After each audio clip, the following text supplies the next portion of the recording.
If I were to ask you who the villain in Murder Drones is, you would probably say Sin, or the Absolute Solver, or both, since they are basically the same person. And you would be absolutely correct, that is the main villain of the entire series. However, if I were to ask you way before Murder Drones even started, back when there were only teasers and small hints from Liam Vickers and Glitch Productions, you would probably say the Murder Drones, or the Disassembly Drones. When the pilot released, you would probably say that Jay was the main villain. When episode 3 released, you would probably theorize that Doll was going to be the main villain, and as the series continued, you would probably say again the Absolute Solver. However, we didn't really find this out until episode 5, and again, episode 5 didn't exactly flesh everything out correctly, as it fails at being a backstory or exposition episode entirely, but that's an entire topic for a different video. If I were to ask you how many villains or antagonists there were in Murder Drones as a series, you would probably say 3, Jay being 1, or just representing the entirety of the Disassembly Drones idea, Doll basically being the Shadow the Hedgehog of Murder Drones,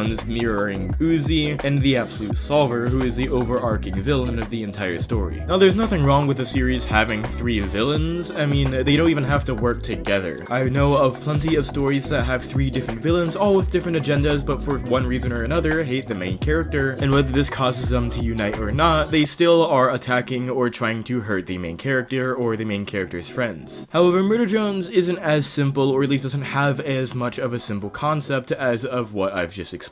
Jay, one of the antagonists, is only really prominent in one episode, with episode 2 basically just being the Absolute Solver, and even though she does appear later in the series, she's more of just a side character at this point, with there being already 2 other villains to fill in the role of the antagonist of the story, and even then one of them is just killed off in episode 7, that being of Doll, which left many people very unsatisfied, including myself, of where Doll's story was left off. Now, there isn't exactly anything wrong with throwing out villains as the series continues, but none of them are really done in a significant or well-meaning or satisfying way. Jay was just demoted to being a side character without her getting any sort of arc or any sort of development throughout the entire series, and Doll had a great setup in episode 3 and then just failed to execute throughout the entire show, and then was just killed off in episode 7 and wasn't seen since. So, what I've established is this, hopefully. Jay, although introduced okay, wasn't exactly used at all throughout the entire series despite being labeled as an antagonist. Doll was executed in the beginning very well, but then just isn't used throughout the entire series, yet is still made out to be an antagonist of the show. It also doesn't help that these characters are introduced basically one after the other, as if the show can't decide which villain they want to use. In episode 1, we see Jay die by the railgun. In episode 2, we then see the remains or what happens after the Murder Drones die. However, in episode 3, we are immediately replaced or given the idea of some sort of magic-like sci-fi nonsense Absolute Solver ability stuff introduced with Doll. However, then, at the end of the episode, we are introduced to Tessa coming back to Earth with Jay again. We then get absolutely none of that in episode 4, with the main antagonist of the episode being the main character being taken over by the same stuff we got in episode 3, or the Absolute Solver abilities. We then jump into episode 5, a huge time skip, which is already making the episode horrible, but then the episode itself introduces another villain. Even though there were hints of this villain in the past, this episode really fully introduces Sin, or the Absolute Solver, as the main antagonist. In episode 6, we once again get absolutely none of that, and we just get more of Uzi getting taken over by the Absolute Solver, Jay gets thrown to the sidelines, and Doll doesn't even get a single line of dialogue in the episode. Episode 7, Jay once again gets less lines of dialogue than she does in the promo ad that follows it a week later. Doll gets a few lines, and then dies, and we finally get the Absolute Solver. Oh wait, no, it's just in Uzi's body, and it's her getting taken over again. Oh boy. Now, if this whole thing sounds like a very jumbled mess, or at least disorganized, you would be absolutely correct, because that is the entire reason I am making this video. But don't get me wrong, Sin, or the Absolute Solver, is an amazing character. She's probably one of my favorites, but she is very undermined throughout the entire series, as she's introduced more than halfway into the actual series. Now, villains don't have to be introduced at the very beginning of a show or a movie or whatever, but if they're gonna be introduced in the later half of the series, they need to be done well. There hasn't been anything beforehand that has faked out the audience of who's actually going to be the villain or anything of the sort. Funny thing, Murder Drones does that exact thing, fakes out its audience with multiple different antagonists, and then introduces its actual villain in episode 5.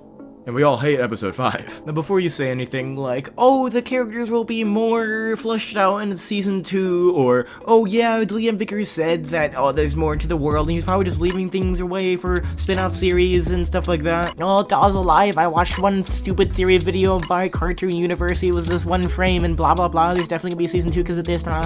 First off, second, you can't rely on a season 2 when the series finale's teaser said series finale, and also just saying, oh, it'll be solved in season 2 is just a horrible way or a horrible excuse to give for a character that's underdeveloped or misused. The way that they could have fixed this is to, 1, just keep Jade dead, or at least bring her back in only the finale, and 2, have Doll be the main villain for season 1, and then have a season 2 where the Absolute Solver is the main villain, because then we get a season 2 and I make more content about Murder Drones. Anyway, that's pretty much all my thoughts on this video idea thing. Subscribe because we're getting close to 10k, and bye.